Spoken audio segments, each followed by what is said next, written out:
السلام علیکم ورحمۃ اللہ وبرکاتہ۔ جی محترم سامعین، کیا حال ہے؟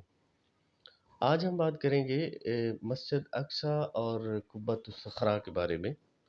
عام طور پر سوشل میڈیا کے اوپر جو زیادہ تر تصویر وائرل ہوتی ہے، جس کو ہم مسجد اقصی سمجھ رہے ہوتے ہیں، وہ قبۃ الصخرہ ہے۔ یعنی وہ ایک ایسی چٹان ہے جس سے نبی علیہ السلام کی فلائٹ کا آغاز ہوا تھا، جب اللہ رب العزت نے آپ کو معراج کرائی تھی، تو اس پتھر سے آغاز کیا گیا تھا۔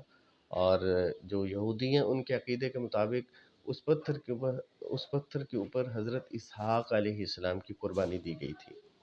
اس پتھر کے اوپر وہ ایک بہت بڑا قبہ جو ہے وہ بنایا گیا ہے، تو اس کو کہتے ہیں قبۃ الصخرہ۔ اسی طرح جو یہ قبۃ الصخرہ کے اوپر گنبد ہے، وہ گولڈن کلر کا ہے اور بڑا ہے، جبکہ مسجد اقصی جو ہے اس کے اوپر جو گنبد ہے وہ چھوٹا ہے اور وہ سرمئی کلر کا ہوتا ہے۔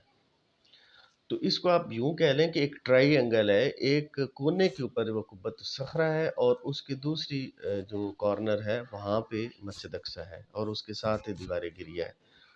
اور یہ ساری جو یہ قبۃ الصخرہ اور بیت المقدس مسجد اقصی جو ہے، یہ ایک چٹان کے اوپر ہے، تو اس کو ٹیمپل ماؤنٹ کہتے ہیں، اور اس کا رقبہ آلموسٹ 25 ایکڑ سے زیادہ ہے۔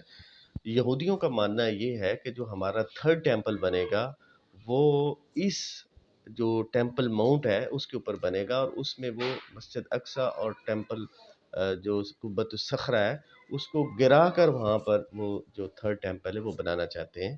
تو سوشل میڈیا کے اوپر جو تصویر دکھائی جا رہی ہوتی ہے وہ قبۃ الصخرہ کی ہے، نہ کہ مسجد اقصی کی ہے۔ اور یہ یہودیوں کے عزائم میں سے ہے کہ مستقبل کے اندر وہ کیا کریں گے، وہ مسجد اقصی کو شہید کریں گے، جبکہ قبۃ الصخرہ کو ایک وقت کے لیے وہ دکھلائیں گے کہ دیکھیں ہم نے اس کو شہید نہیں کیا، مسجد اقصی تو سلامت ہے۔ جبکہ مسجد اقصی چونکہ سوشل میڈیا کے اوپر وہ قبۃ الصخرہ کو لوگ سمجھ رہے ہوں گے، تو اس وجہ سے اس مغالطے میں رکھ کر لوگوں کو وہ مسجد اقصی کو شہید کریں گے، تو یہ ان کا پلان ہے۔